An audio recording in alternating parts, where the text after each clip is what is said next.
I discovered that my mother abandoned 4 children after receiving a message on Facebook saying, "I am your brother Marcos." For 35 years, she raised me as an only child and special, because according to spreadsheets she created, I was the only one who was worth it.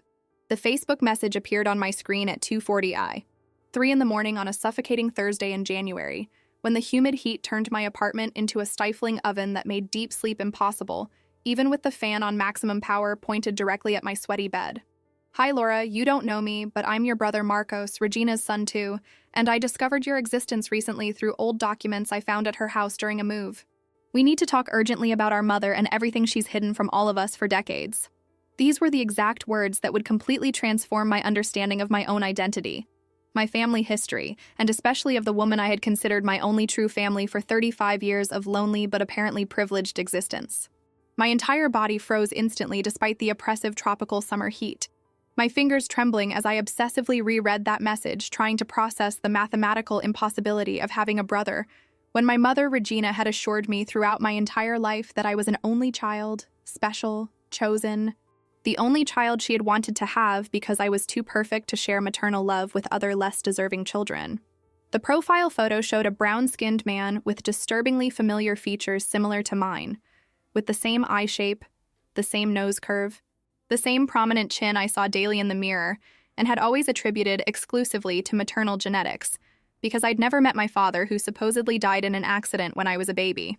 During the 35 years of my carefully controlled and manipulated existence, Regina had constructed an elaborate narrative about our two-person family facing the world alone after successive tragedies that had eliminated all other relatives.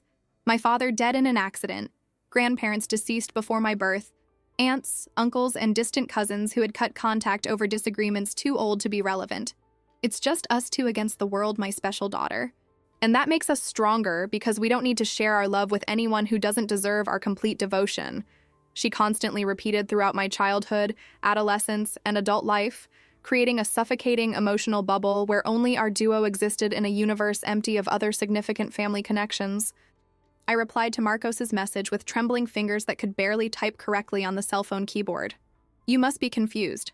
I'm Regina Santos's only child. I've always been her only child. She's told me this my entire life. There's no possibility of other children existing, because she was always very clear about our family being just us two." But even as I typed these defensive words, strange and fragmented memories began emerging from the depths of my consciousness. Occasional comments from neighbors about Regina's other children, photographs quickly hidden when I entered rooms, phone conversations abruptly interrupted when I approached, documents locked in drawers I never had permission to open. Marcos's response arrived in less than 2 minutes, accompanied by a scanned photograph that made me feel like the floor had disappeared beneath my feet. It was an old family photo, probably from the 90s, showing young Regina sitting on a floral couch holding a baby in her lap, while 4 children of varying ages surrounded her, all smiling at the camera in a perfectly normal domestic scene that violently contradicted the entire story I knew about my own existence. "Laura, this photo was taken in 1990, 3 years after you were born. The baby in her lap is you, and we are your siblings, Marcos, Fernanda, Ricardo, and Patricia, whom she decided to abandon to keep only you because, according to documents I found, you were the only one worth raising." My mind refused to process the incontestable photographic evidence before my eyes, desperately trying to find alternative explanations that would preserve the family narrative that had been the foundation of my identity for 3.5 decades. Maybe they were cousins Regina was temporarily caring for. Maybe it was an elaborate digital montage by some scammer trying to extort money. Maybe I was having a nightmare caused by excessive heat and would soon wake up to discover none of it was real. But the children's faces in the photo had undeniable genetic similarities to me and Regina, and especially the baby in her lap was unquestionably myself. I recognized the birthmark on my right arm and the yellow dress with embroidered bees that appeared in several photos from my childhood album. "Marcos, I need more information, more proof. I need to understand how this is possible when my mother dedicated her entire life to me, raised me alone with all the sacrifices a single mother faces, always said I was her only reason to live." I typed frantically while hot tears ran down my face and dripped onto the already sweat-damp sheet.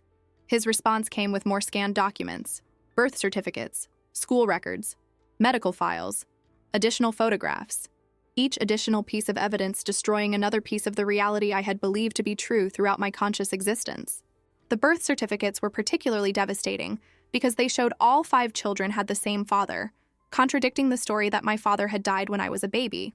According to the documents, Roberto Fernandez was alive and had raised the other 4 children after Regina decided to keep only me, the youngest. The only one who demonstrated exceptional potential sufficient to justify maternal investment, as she had written in a letter to the lawyer during the separation process that Marcos had discovered among old papers. Regina had literally chosen which child to keep based on some arbitrary criterion of quality she had applied to innocent children, as if she were selecting products on a supermarket shelf. Laura, I was 7 years old when our mother decided you were the only one who deserved to stay with her, Marcos wrote in a long message that arrived while I was still processing the previous documents. I remember perfectly the day she packed your bags and put them in the car, saying you were too special to grow up with mediocre siblings who would only hinder your exceptional development. We begged her to take us too, promise to be good, study harder, do all the household chores, anything to not be abandoned. But she said she had already made the decision based on tests and observations she had secretly conducted for months. His description of the abandonment made me violently vomit in the bathroom, my body physically rejecting the monstrous reality of what my mother had done. I spent the rest of that sleepless night exchanging messages with Marcos, discovering increasingly disturbing details about how Regina had systematically erased my siblings' existence from my life through strategic city moves, surname changes, and especially through a carefully constructed narrative where our 2-person nuclear family was presented as Destiny's choice instead of the result of calculated abandonment. She had created an elaborate mythology about us being soulmates destined to be together, about me being the divine gift that compensated for all losses, about our bond being too sacred to be diluted by other family relationships. Each lie had been repeated so many times over so many years that it became my fundamental truth. Marcos told me that the 4 siblings had grown up with our father, Roberto, a hard-working man but emotionally destroyed by his wife's abandonment and the loss of the youngest daughter she had taken without explanations beyond cruel allegations about genetic superiority. Dad never completely got over losing you, Laura. He kept all your baby photos, your toys that were left behind, even your little clothes that Regina didn't take in her rush to leave. For years, he tried to locate you both, hired detectives, checked school records, but Regina was very careful about covering her tracks and changing cities whenever there was a risk of being found. The image of my father, alive, suffering my absence, searching for me, contrasted violently with the dead and heroic father Regina had invented for my fictional biography. I discovered through Marcos's detailed accounts that my siblings had tried to find me for decades, using all available resources before the digital age and intensifying searches when the internet made it easier to search for missing persons. Fernanda had created profiles on every possible family reunion website. Ricardo had hired private investigators with the little money he could save from his modest salary. Patricia had even participated in television programs about separated families, hoping I might be watching and recognize our story. We never gave up finding you, Laura, because Dad made us promise before he died 5 years ago that we would reunite the complete family, that you would know the truth about who you really are and where you came from. The revelation that my father had died only 5 years ago, after 3 decades searching for me, was devastating in a way words cannot adequately express. I could have met him, hugged him, apologized for an abandonment that wasn't my choice, shared his final years if Regina hadn't built this prison of lies around me. He died saying your name, Laura. Marcos told me in a video call we made at 5 a.m, when neither of us could type anymore because of the tears. His last words were, "Tell Laura that Daddy always loved her," even without being certain if you were alive or would remember him. Seeing Marcos's face for the first time on video, recognizing in him familiar features I saw in myself, was like looking into a temporal mirror showing an alternative life I could have lived. Over the following 2 weeks, I gradually established contact with all my siblings through emotionally devastating video calls, where decades of forced separation tried to be compensated in conversations fragmented by crying, pauses to process information, and especially awkward attempts to establish family connections that should have been naturally developed during a shared childhood. Fernanda showed me photo albums from our early childhood together, images I didn't consciously remember, but that awakened strange feelings of familiarity, like submerged memories trying to emerge through layers of induced amnesia. Ricardo shared old videos on digitized VHS tapes where I appeared playing with them in the backyard of a house Regina had always denied we lived in. Patricia, the sister closest to my age with only a 2-year difference, impacted me most emotionally because her memories of our early childhood were more vivid and detailed. She remembered sharing a room decorated with cartoon characters, fighting over dolls, sleeping hugging each other during storms, promising to be best friends forever. When Mom took you away, I waited at the window every day for months thinking you'd come back, that it had just been a long trip, she told me crying during a video call. Dad had to remove your bed from the room because I couldn't sleep looking at it empty, knowing my little sister had been taken because Mom said you were better than all of us.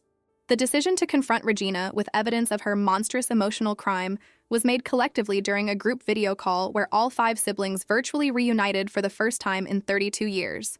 We agreed I would secretly record our conversation to have proof of her justifications, admissions, or denials, because we knew her tendency for manipulation and gaslighting well enough to know she would try to distort the narrative if there wasn't concrete evidence. She'll try to convince you she did everything out of love, that it was for your own good, that you had a better life without us. Marcos warned me with the wisdom of someone who had spent decades analyzing maternal behavior. Don't let her reverse the narrative and transform a crime into an act of love. I carefully prepared the confrontation over 3 days, installing recording apps on my phone, positioning discreet cameras in Regina's apartment where our conversation would take place, and especially preparing psychologically to hear justifications that would probably be even more disturbing than the original crime. I arrived at her house on a seemingly normal Saturday morning, using the key I'd had since adolescence. Finding her in the kitchen preparing the elaborate breakfast we always made together on weekends, a special mother and daughter tradition that now seemed grotesquely cruel considering the 4 children she had deprived of these effective memories. Mom, we need to talk about Marcos, Fernanda, Ricardo, and Patricia, I said without preamble as soon as I sat at the table, carefully observing her reaction to names she probably didn't expect to hear from my mouth after 3 decades of carefully maintained secrecy. The coffee cup she was holding slipped from her fingers and shattered on the ceramic floor. Hot coffee spreading in dark puddles while her face lost all color and her eyes widened in an expression of pure panic that instantly confirmed she knew exactly who I was talking about. Who told you about? Where did you hear those names? She stuttered, completely abandoning any pretense of not knowing what I was talking about, her body visibly shaking as she leaned on the counter to keep from falling. The controlling and manipulative woman I had known my entire life suddenly seemed fragile and small, exposed in her fundamental lie that had sustained our distorted relationship for decades. Laura, my daughter, you don't understand. You need to let me explain. It's not what it seems. I did everything to protect you, to ensure you had the exceptional life you deserved without being held back by siblings who would never reach your potential. You abandoned 4 children, Mother. 4 children. You took only the youngest and fled, telling them they weren't good enough to deserve maternal love, I said, my voice trembling with rage that had accumulated during 2 weeks of devastating discoveries. You deprived me of siblings, deprived them of a mother, deprived my father of his youngest daughter, destroyed an entire family because you arbitrarily decided I was the only worthy one based on exactly what criteria. What secret test did you apply to innocent children to decide who deserved love? Regina began to cry, but they weren't tears of genuine remorse. I knew her emotional tactics too well after 35 years not to recognize the strategic crying she used when she needed time to formulate elaborate justifications. Laura, you were different from birth, more intelligent, more beautiful, more promising. The others were ordinary children, average without any special spark. You had potential for greatness, and I couldn't let mediocre siblings hinder your exceptional development with jealousy, competition for attention, divided resources that would diminish your opportunities. Her words were even more monstrous spoken aloud than I had imagined, revealing a distorted worldview where children were commodities to be evaluated for emotional investment returns. You talk about my siblings as if they were defective products you discarded, not your children you should love unconditionally, I responded, fighting against the nausea her justifications caused. Marcos was 7 years old when you abandoned him. Fernanda and Ricardo were 5. Patricia was only 3 years old, barely had developed conscious memories, and you had already decided she wasn't good enough to deserve a mother. Each age mentioned seemed to make her shrink slightly, but she quickly composed herself and continued her grotesque defense disguised as rational explanation. I made careful evaluations, observed each child for months, applied developmental tests that scientifically proved you were exceptional while they were just adequate, she said. walking to a locked drawer I never had permission to open and removing an old folder full of yellowed papers. It's all documented here. Improvised IQ tests, behavioral assessments, potential analyses I made based on child development books. You, at 2 years old, already demonstrated intelligence 3 times superior to your siblings at the same ages. As a responsible mother, I needed to invest my limited resources in the child with the highest probability of extraordinary success. Looking at those absurd papers where she had created scoring systems to evaluate her own children as if they were participants in a sick competition, I felt a mixture of horror and pity. Horror at the calculating coldness with which she had categorized innocent children, and pity for realizing my mother was deeply disturbed in ways I had never fully understood. There were graphs comparing our first steps, first words, speed of learning colors and numbers, even a bizarre table evaluating cry quality, where I had apparently scored higher for crying with clear communicative purpose, while my siblings cried in a primitive and unsophisticated manner. You realize this is completely insane, don't you? That normal mothers don't make Excel spreadsheets to decide which children deserve love? I asked, holding the papers with trembling hands. You treated motherhood like a business investment where it was only worth keeping the most promising asset. You're not a mother, Regina. You're a pathological narcissist who used children to feed your sick ego of creating a perfect child that would validate your imaginary superiority. Using her first name instead of calling her mother was deliberate, and she immediately noticed the change, her face contorting in indignation. Don't you dare judge me when all I did was ensure you had the privileged life you have today, she screamed, completely abandoning the misunderstood victim pose.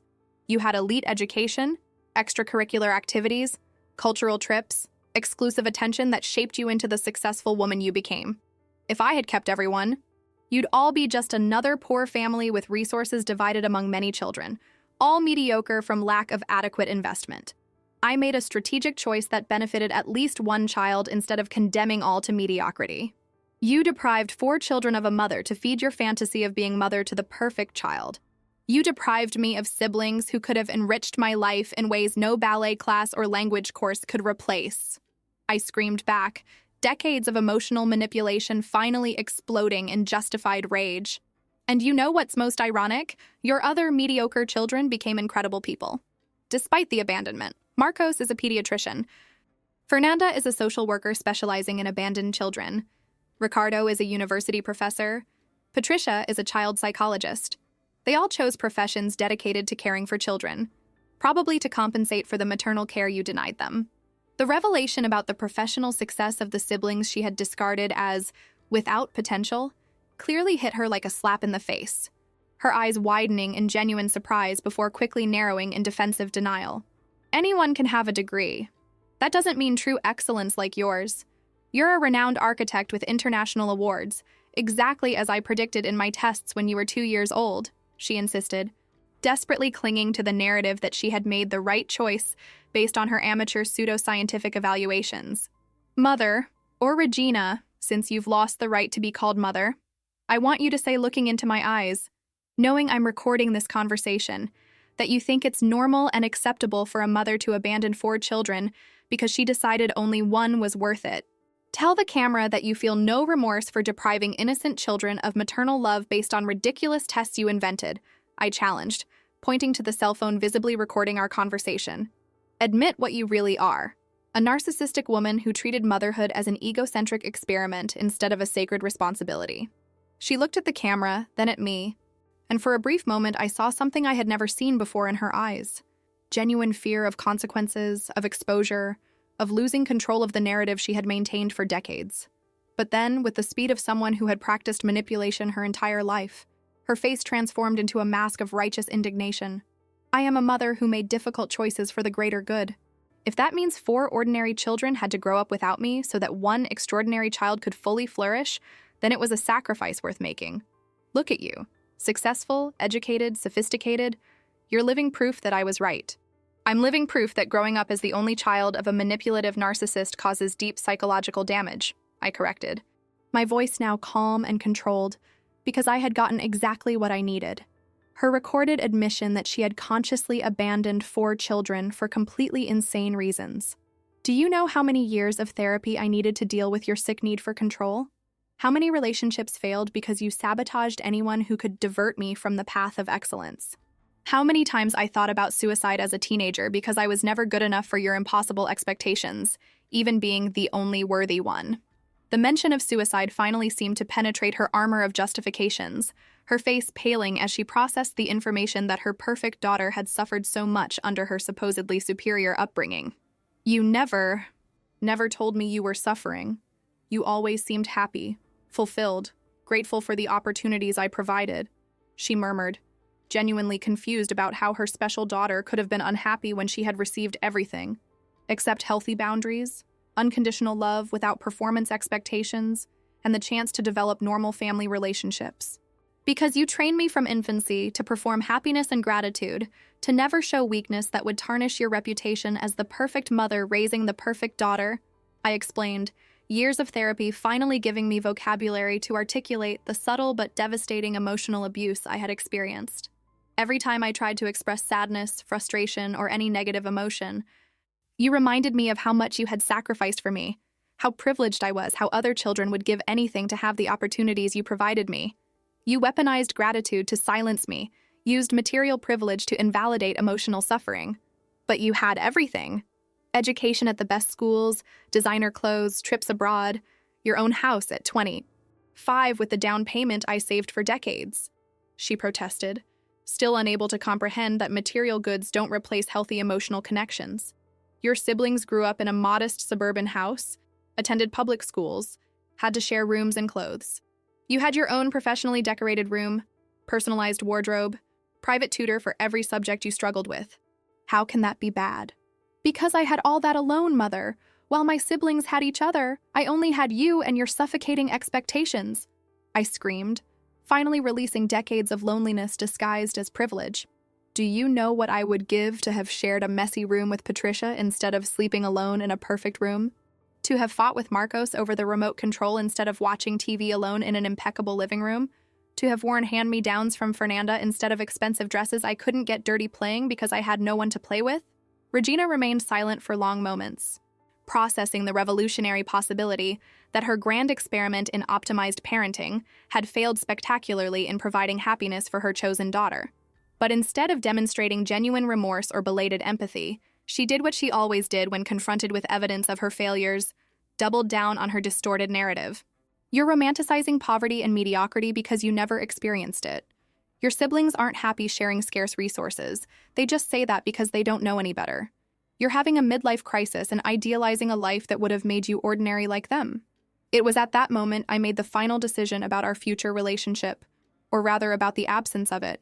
Regina, I'm going to share this recording with my siblings, with therapists specializing in maternal abuse, and possibly with authorities if we discover you committed crimes beyond emotional abandonment. You'll be alone with your justifications and your supposed superiority while I finally get to know the family you stole from me. This is the last time we speak. You chose to have only one daughter who was worthy. Now you'll discover what it's like to have none. I got up from the chair and walked toward the door, each step taking me away from decades of manipulation and closer to a possibility of true family, even if belated. Regina followed me, alternating between pathetic pleas and empty threats. Laura, you can't abandon me after everything I did for you. I gave up 4 children to dedicate myself completely to you. You owe me eternal gratitude, not abandonment. If you walk out that door, you'll regret it when you realize they only want your money and success. Interesting projection, considering you were the one who chose children based on potential return on investment. I responded without turning around. My siblings sought me out for love, not interest. They grew up poor but united. I grew up rich but alone. Guess who had the more valuable childhood?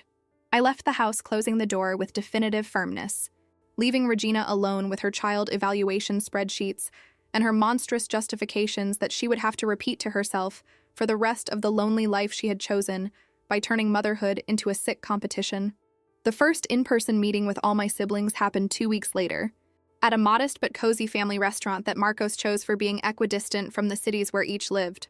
During the 4-hour drive there, I mentally reviewed every detail I had learned about them through video calls, messages, and shared photographs. Marcos married with 2 teenage children, Fernanda single mother of a 10-year-old girl. Ricardo recently engaged planning a wedding. Patricia pregnant with her first child. Complete lives that had developed parallel to mine, entire worlds of experiences we could have shared if not for the arbitrary and cruel decision of a disturbed woman. When I entered the restaurant and saw them all sitting together at a large table in the corner, the family resemblance was so obvious that any casual observer would identify we were siblings. The same expressive eyes, the same face shape, similar gestures we had inherited from shared genes despite decades of separation. Marco stood up first and hugged me with the careful strength of someone holding something precious and fragile, whispering, "Welcome to the real family, little sister," in my ear while I cried years of repressed loneliness on his shoulder. Fernanda was next, enveloping me in a maternal embrace that ironically gave me more genuine comfort than decades of performative hugs from Regina. "I always knew you were somewhere needing us as much as we needed you," she said, her tear-wet face mirroring mine. Ricardo hugged me in silence, his contained masculine emotion overflowing through the tremor of his arms holding me as if I might disappear again if he let go. Patricia, 7 months pregnant, had difficulty standing but insisted on hugging me at length, whispering, "My baby will grow up, knowing the aunt I thought I had lost forever." We sat at that table and talked for 6 uninterrupted hours, patient waiters serving us successive rounds of coffee while we reconstructed decades of separation through stories, photographs, videos, and especially through mutual recognition of traumas shared in different ways. They through abandonment, me through suffocation, all by the same mother incapable of unconditional love. I discovered that Regina had attempted contact with them several times over the years, not out of remorse but to brag about my success and retrospectively validate her cruel choice, sending newspaper clippings about my professional achievements with notes saying, "See what the special child became, thanks to my difficult decisions. She sent your perfect report cards when you were a child. Then certificates from competitions you won, diplomas, awards," Fernanda told me with a mixture of hurt and understanding. It was psychological torture, disguised as updates, as if she were constantly justifying why you deserved the love she denied us. Dad burned the letters without reading after a while, but I kept some because they had your photo, and it was the only way to follow your growth, even through her distorted filter. Ricardo shared a perspective I had never considered. The hardest part wasn't even the abandonment itself. It was the implicit message that we weren't good enough to deserve maternal love. We all grew up with deep inferiority complexes, chronic imposter syndrome, always trying to prove worth to a ghost of a mother who had already judged us inadequate before we even had a chance to fully develop. His words made me realize that while I suffered with impossible expectations of perfection, they suffered with the cruel certainty of predetermined imperfection. Patricia revealed the most devastating impact. I was only 3, so I don't consciously remember the abandonment, but apparently I cried asking for you and Mom for months. Dad said I developed selective mutism for 2 years, only returning to speak normally after intensive child therapy. To this day, I have difficulty with bonds, always expecting important people to disappear without warning. Hearing about the deep psychological trauma caused to a 3-year-old child made me feel pure hatred for Regina for the first time. Not hurt, not disappointment, but genuine hatred for the unnecessary cruelty inflicted on innocent children. During that first dinner that extended until the restaurant needed to close, we established the foundations for the family relationship Regina had tried to prevent. We exchanged phone numbers, created a WhatsApp group, scheduled monthly meetings, planned family vacations, including the nieces and nephews I had just discovered existed. You have 3 nephews and a niece on the way, who will grow up knowing that family is about conscious choice of love. Not about blood or obligation, Marcos said, showing photos of his teenage children who had my nose and Fernanda's smile. Integration into my siblings' established family dynamic was surprisingly natural, as if a space had been kept empty waiting to be filled for 3 decades. I discovered inside jokes that instantly made sense, shared mannerisms that had never had explanation, even identical food allergies that Regina had attributed to refined sensitivity, but were simply family genetics. We're all allergic to shrimp, and Regina knew it, but I bet she fed you narratives about sophisticated palate instead of admitting common genetic inheritance, Ricardo joked, and I laughed genuinely for the first time in weeks. In the following months, I immersed myself completely in the family life that had been denied, participating in every possible event, birthdays, Sunday barbecues, Patricia's prenatal appointments, Marcos's children's school games, Fernanda's daughter's dance recitals. Every mundane moment of normal family coexistence was precious, because it represented exactly what Regina had considered too mediocre for her special daughter. The extraordinary beauty of ordinary daily life shared with people who love you without demanding constant performance of exceptionality. The family therapy we started together 6 months after our reunion was Patricia's suggestion, who as a psychologist recognized the need to professionally process decades of trauma with specialized help.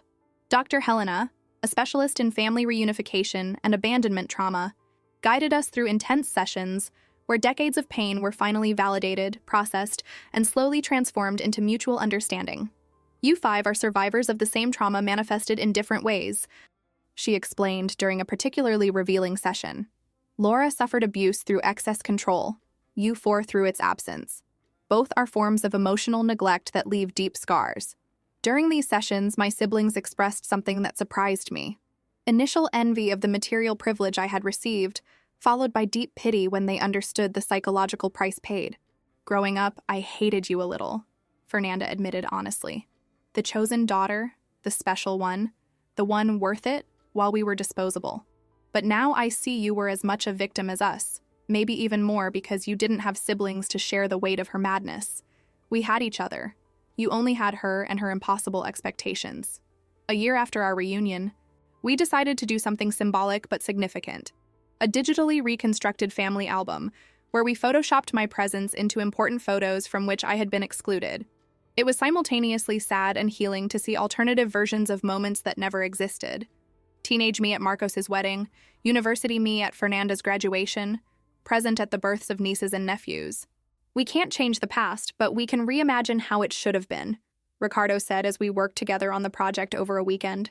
The collective decision to legally prosecute Regina for emotional abandonment and psychological damages was made not for revenge, but for justice and especially to establish legal precedent that could protect other children from narcissistic mothers who treat children as investments instead of human beings. With the recordings I had made, documents Marcos had preserved, and testimonies from psychologists about the damage caused, we built a solid case that our lawyer classified as disturbing but legally fascinating for establishing new parameters about maternal abuse through selection and abandonment. Regina responded to the lawsuit with her usual predictability, victimization, media manipulation, trying to present herself as a misunderstood mother who made Sophie's choices out of necessity, and especially attempts to convince me to give up through emotional blackmail about her deteriorating health and current loneliness. I blocked all means of contact after the 5th pathetic letter begging me to remember all the love she had given me, as if love could coexist with the calculated abandonment of 4 children based on homemade pseudoscientific tests. The process of deconstructing the identity Regina had forged in me for 35 years was more complex than simply accepting my siblings' existence. Each layer of lies revealed exposed new depths of manipulation that needed to be carefully examined and processed. During an individual therapy session, my psychologist, Dr. Marlene, observed, "You're not just discovering who your siblings are. You're discovering who you are without the distorted filter your mother installed in your perception from birth. It's like relearning to see after a lifetime wearing lenses that deformed everything." The most painful discovery came through a box of documents Ricardo found in the attic of the house where our father had lived until he died. Hundreds of letters I had apparently written to my siblings as a child, before Regina took me away. You were only 2, obviously you didn't write these letters, but Dad wrote them as if they were yours. Imagining what you would say to us if you could, Ricardo explained, handing me yellowed papers with our father's shaky handwriting. Dear Marcos, when I grow up, I want to be a doctor like you want to be so we can take care of people together, said one dated 1991, when I was 3 and Marcos 9. Reading those fictional but deeply loving letters our father had created to keep my memory alive in the family was devastating in a way no previous discovery had been. He had literally invented a version of me that grew parallel to my real life, an imaginary Laura who never forgot her siblings, who sent messages of love even in absence, who promised to return as soon as she could. He made drawings, too, of what he imagined you'd be doing at each age, Patricia added, showing amateur but touching illustrations of a little girl at various stages of growth, always surrounded by 4 figures representing the siblings waiting for me. The confrontation with the generational impact of abandonment became even more complex when I met Marcos's children, 17-year-old Gabriel and 15-year-old Marina, who had grown up hearing about the lost aunt as an almost mythical figure in family history. Dad always said that one day you'd appear. That real family always finds a way to reunite, Gabriel told me during our first extended meeting. But I confess I thought it was just his hope, like Santa Claus for sad adults. Discovering you're real, and here is surreal, like a book character jumped off the pages. Marina was more direct in her assessment, with the brutal honesty only teenagers can express. It's weird having an aunt who's technically my aunt, but also like a total stranger who knows nothing about our family except what she's learned in the last few months.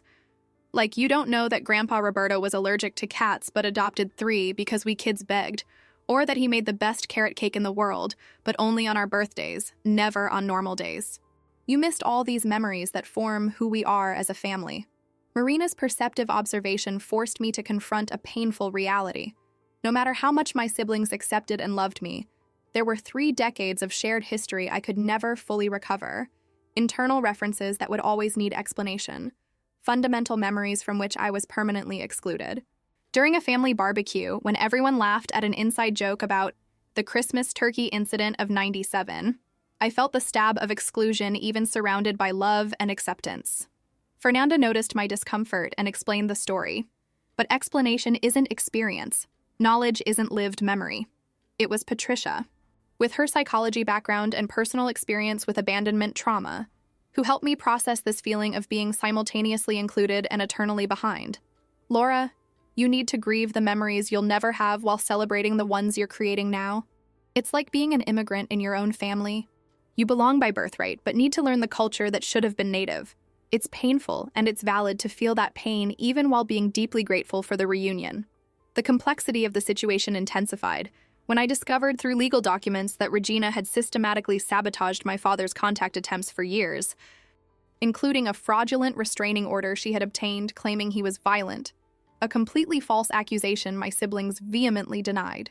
Dad was the gentlest man who ever existed, literally incapable of killing a fly, Marcos stated with evident anger.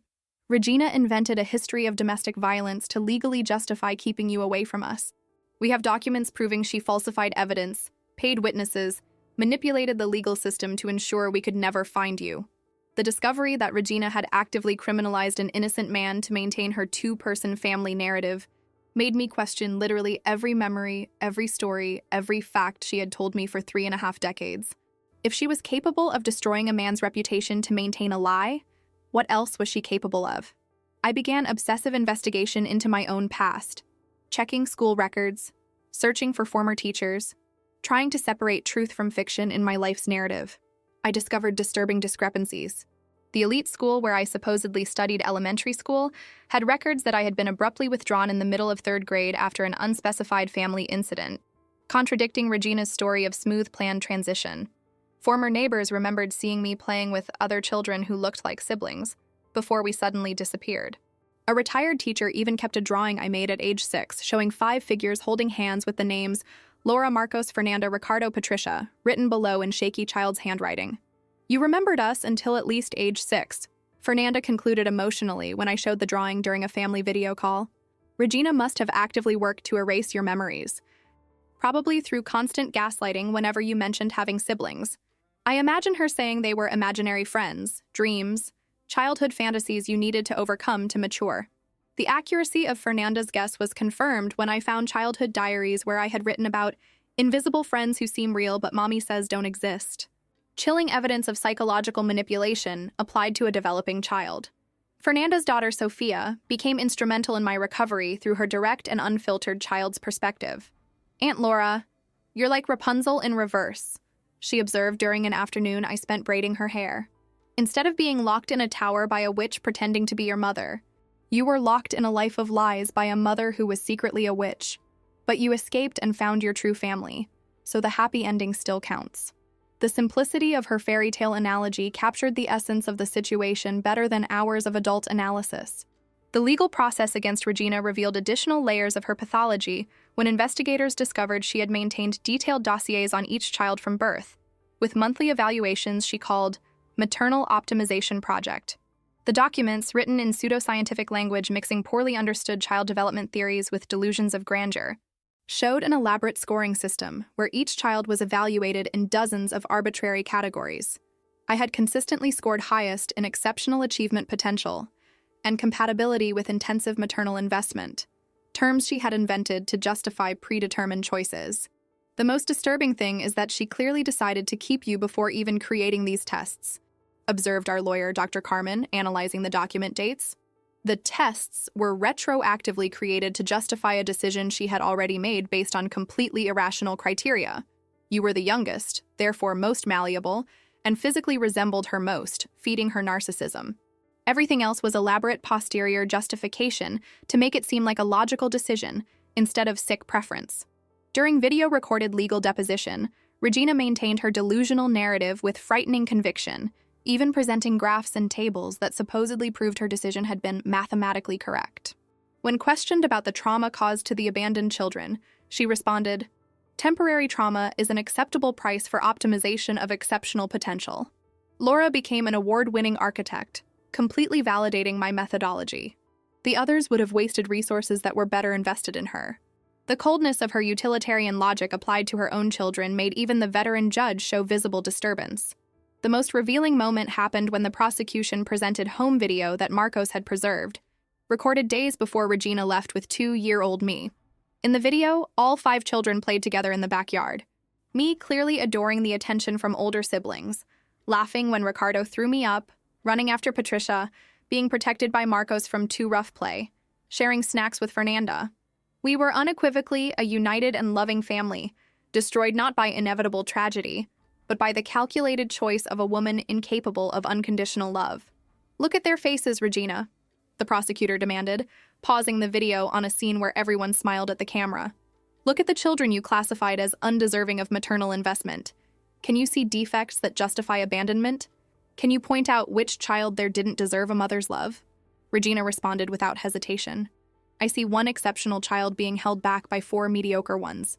My decision to separate them was an act of mercy for Laura and pragmatism for the others who would have adequate lives with resources adequate to their limited potential."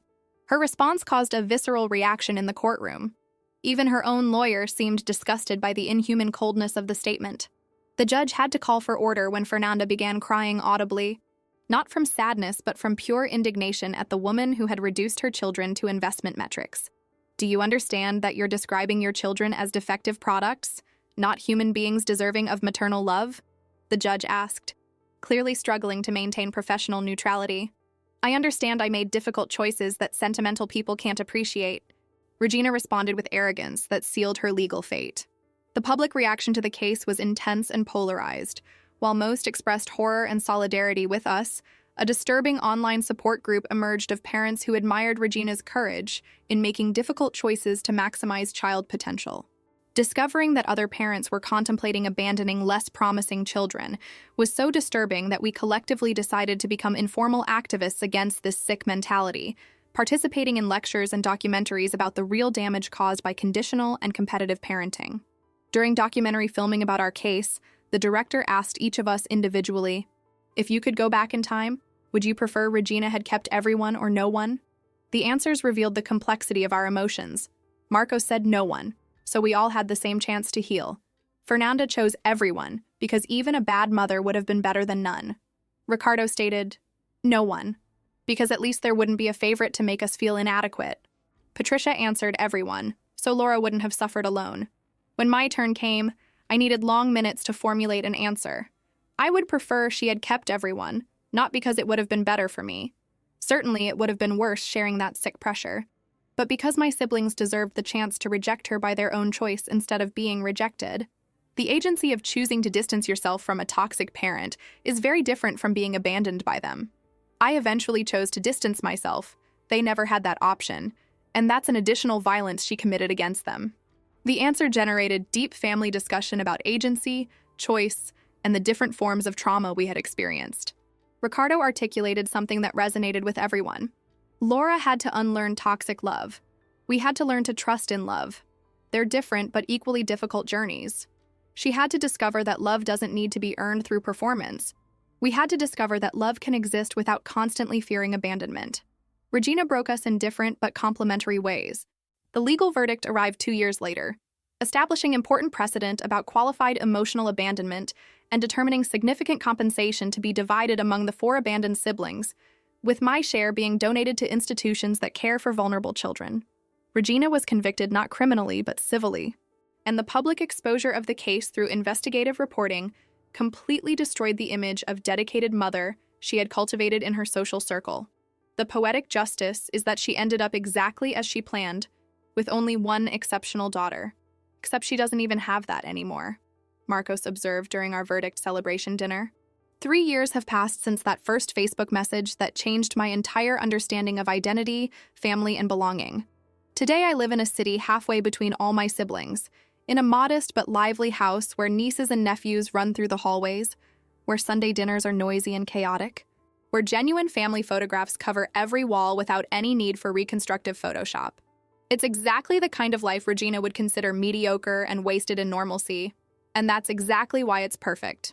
My nieces and nephews know me as Aunt Laura, who Mommy and Daddy looked for a long time and finally found a simplified but essentially true version of our story. Fernanda's daughter, now 13, is particularly close to me, perhaps instinctively recognizing another survivor of impossible maternal expectations. "Aunt, when you found out about us, were you happy or sad?" she asked me recently during a deep late-night conversation. "Both, sweetheart. Sad for the lost time, happy for the time we still have," I answered honestly. Patricia gave birth to a beautiful girl who received our father's name, Roberta, in tribute to the man who kept 4 children united despite the pain of abandonment. During labor, we were all in the waiting room. Me, Fernanda, even Ricardo and Marcos abandoned outdated concepts of masculinity to cry together when the baby was born healthy. This child will grow up surrounded by unconditional love from the whole family, without tests, without evaluations, without conditions, Patricia declared, looking meaningfully at me. She'll know she's loved simply for existing, not for performance or potential. The last time I heard about Regina was through a distant cousin who mentioned she lived alone in a luxury apartment, surrounded by framed diplomas and newspaper clippings about my professional achievements, refusing to accept that her optimized parenting experiment had failed spectacularly. Apparently, she still maintains the narrative that she made difficult choices for the greater good, and that her children's ingratitude is what prevents recognition of her maternal sacrifice. The cognitive dissonance necessary to maintain that illusion must be exhausting, but it's the price she chose to pay instead of admitting she turned motherhood into a sick competition. During our last family therapy session, Dr. Helena made an observation that perfectly synthesized our collective journey. You 5 achieved something extraordinary. You transformed abandonment into embrace, trauma into triumph, separation into union even stronger for having been consciously chosen and not imposed by obligation. Regina tried to create an exceptional daughter through isolation and pressure, but you created an exceptional family through choice and genuine love. Today, when people ask me about my family, I respond with genuine joy about my 4 wonderful siblings, my adorable nieces and nephews, and the network of love we built on the ruins of a shattered childhood. Sometimes they mention I seem to have had a privileged childhood based on my education and achievements. And I answer honestly, I had material privileges, but I was deprived of the greatest privilege of all, growing up with siblings who are now my best friends. The recordings of my conversation with Regina became study material in psychology courses about maternal narcissism and its devastating consequences on child development. I occasionally receive messages from people who recognize their own mothers in Regina's behavior, who found validation and courage to establish boundaries or cut contact with toxic relatives. Your story gave me permission to choose found family instead of accepting toxic family, wrote a woman who discovered she had been the chosen one among several siblings in a similar dynamic. Recently, at a typical Sunday lunch with the whole family gathered, I observed the chaotic scene of children playing, adults talking about trivialities, simple but abundant food being shared, and I got emotional at the beauty of the normalcy Regina had considered unworthy of her special daughter. Marcos noticed my tears and squeezed my hand under the table, whispering, "You're home now, little sister, where you always should have been." And for the first time in 35 years, I really was. Not in a perfect house with a mother obsessed with excellence, but in an imperfect and noisy home full of people who love me exactly as I am, without tests, evaluations, or conditions. You know what the biggest irony is? I reflected with Fernanda while we washed dishes together after lunch. Regina spent her life trying to create an exceptional daughter through isolation and pressure, but it was her abandonment that made us exceptional. Not by superficial metrics of success, but by having survived, found each other, and chosen to love each other despite decades of forced separation. Fernanda smiled, handed me another plate to dry, and responded with wisdom earned through pain transformed into understanding.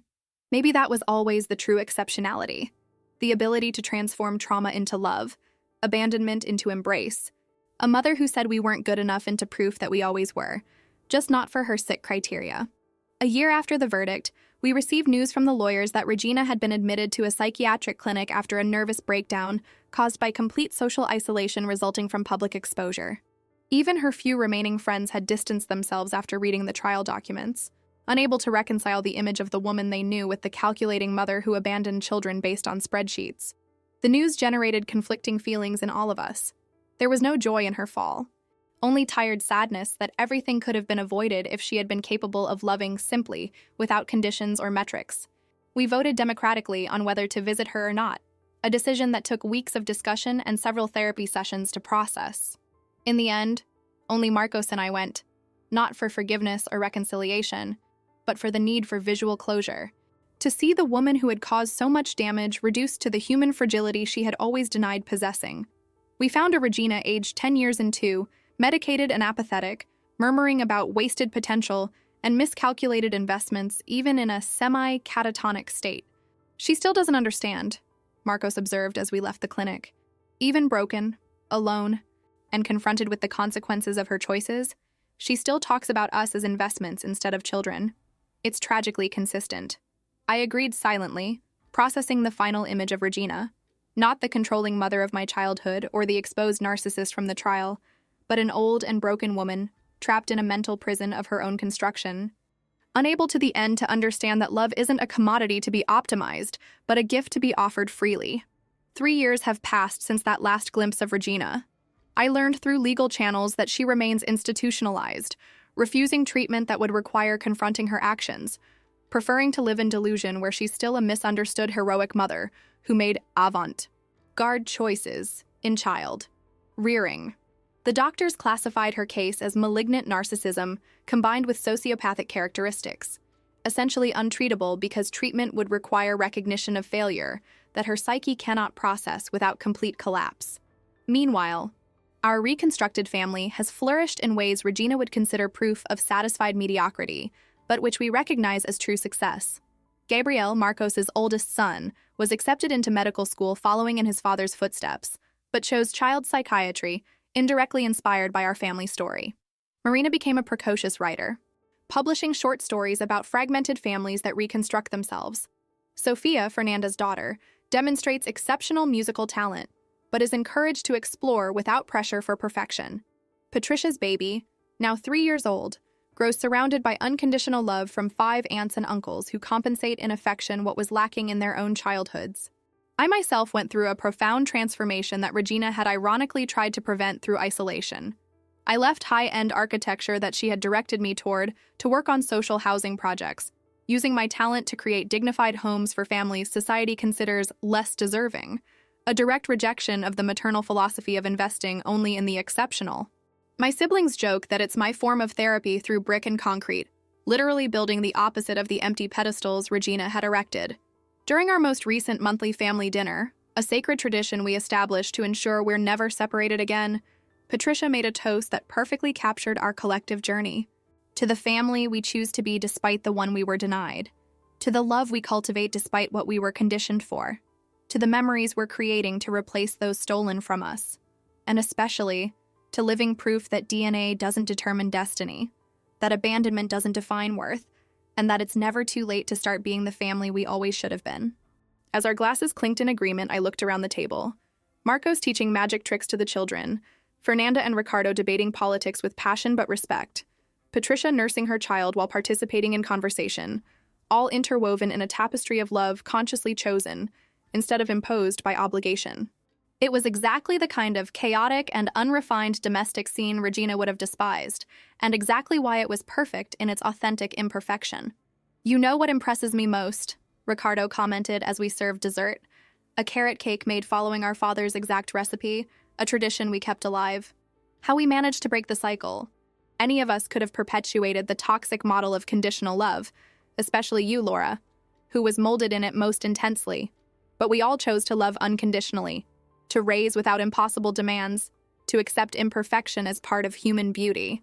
Regina failed to break us permanently.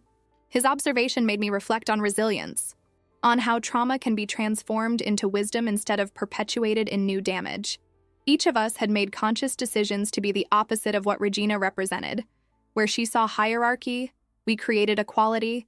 Where she imposed conditions, we offered acceptance. Where she calculated worth, we simply loved. It was our sweetest revenge, not through retaliation, but through lives, lived in direct opposition to her distorted principles. The documentary about our case, released 2 years after the trial, won international awards and generated a global movement of awareness about parental narcissism and its generational consequences. We received messages from hundreds of people who recognized their own stories in ours, who found courage to confront or distance themselves from toxic parents, who began healing journeys inspired by our reunification. You transformed personal pain into social change, the documentarian commented during a Q&A session after a special screening. How do you feel about this unexpected responsibility? It was Fernanda who responded with characteristic eloquence. If our story helps a single child understand it's not their fault for being considered inadequate by a narcissistic parent, if a single adult finds courage to search for lost siblings, if a single toxic family is prevented from forming because someone recognized the signs early, then every moment of pain we experienced had purpose. We didn't choose to be abandoned, but we chose to transform abandonment into advocacy. It's our way of honoring not just our own pain, but the memory of our father who died dreaming of a reunification he never saw. The letters we received after the documentary revealed the surprising reach of our story. Teachers implementing protocols to identify signs of narcissistic parenting, therapists developing new treatment models for survivors of selective abandonment, legislators proposing stricter laws about emotional abandonment, even a group of siblings in Australia who reunited after 20 years apart after watching our story and recognizing parallels. You gave us language to name what happened to us, wrote a 60-year-old woman who discovered she had 5 siblings her mother had distributed among different relatives.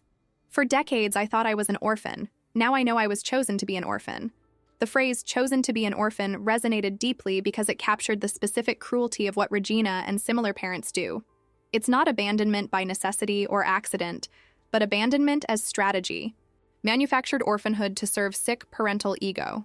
During a lecture at a family psychology conference, I used that phrase as the title of my presentation, exploring how the illusion of being chosen as special can be as damaging as being rejected, because both deny the child's fundamental right to be loved simply for existing. An unexpected development arose when we were contacted by researchers from a prestigious university conducting a longitudinal study on family resilience and reunification. They wanted to follow us for 10 years, documenting how families separated in childhood reconstruct bonds in adult life. You're a unique case because you have extensive documentation of the abandonment, reunification process, and willingness to share publicly, explained the lead researcher, Dr. Yamamoto. Your participation could revolutionize academic understanding of how family trauma can be healed even after decades. We agreed to participate not out of academic vanity, but out of hope that concrete data could influence public policies and therapeutic practices. The assessment sessions, though emotionally exhausting, revealed fascinating patterns. We had all developed similar coping mechanisms despite separation, suggesting shared genetic or epigenetic responses to trauma. Most significantly, our recovery rates accelerated dramatically after reunification, contradicting theories that childhood damage is irreversible after a certain age. During a particularly revealing session, the research team presented comparative analysis of our psychological profiles before and after reunification. The results were impressive. Measurable decrease in markers of anxiety, depression, and post-traumatic stress in all 5 siblings, increase in life satisfaction and social connection indices, and most surprisingly, changes in sleep patterns and even biological markers of chronic stress. It's as if your bodies knew something was missing and could finally relax when the family was complete, observed one of the researchers. My own transformation was particularly dramatic, according to the metrics. From pathological perfectionism and performance anxiety to healthy acceptance of imperfection and focus on connection instead of achievement. You literally became a different person neurologically, Dr. Yamamoto explained, showing brain scans. Areas associated with hypervigilance and stress decreased activity, while regions linked to social connection and emotional regulation increased. Your brain rewired itself through rediscovered family love. During a TED Talk I gave about our story, I closed with a reflection that synthesized our journey. Regina believed love was a finite resource that needed to be strategically invested for maximum return. We discovered that love is the only resource that multiplies when divided. She had 5 children, but chose to love one conditionally. We were 5 strangers who chose to love each other unconditionally.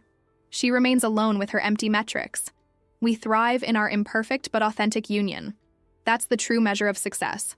Not individual achievements, but collective connections. The audience gave a standing ovation, but what touched me most was a text message I received simultaneously from my 4 siblings, each watching from different locations. Proud of you, little sister. Simple, direct, unconditional. Exactly the kind of love Regina never knew how to give or receive. At that moment, on stage before 1,000 strangers, I had never felt less alone. I had family, I had purpose, I had healing that Regina had tried to make impossible, but only made more precious for having been so hard, won.